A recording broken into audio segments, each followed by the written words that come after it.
नमस्कार, हम निक्की तिवारी पारंपरिक लोकगीत से।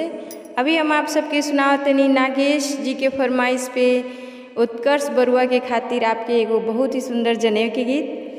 तो उत्कर्ष बाबू के जनेऊ बाटे 13 मई के। तो आई हम आप सबके बाबू के खातिर एक जनेऊ के गीत सुनावतनी। नौआ जे बसेला काशी में विप्र बनारस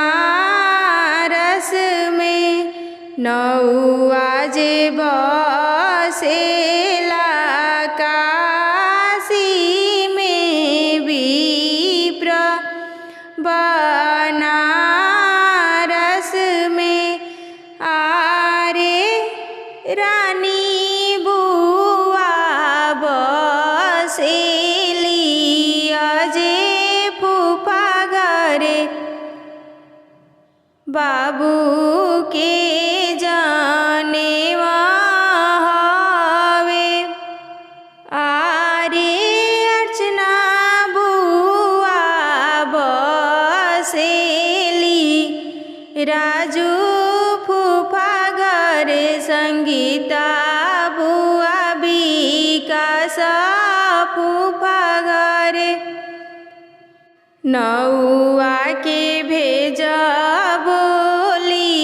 फाफा विप्र के अंतरदेशी भेजब।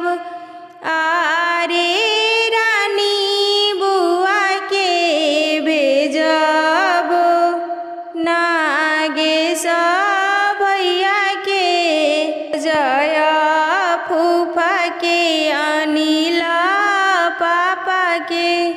आरे संगीता बुआ के भेजब, दुर्गेश भैया के, विकास फूफा के, मुकेश भैया के।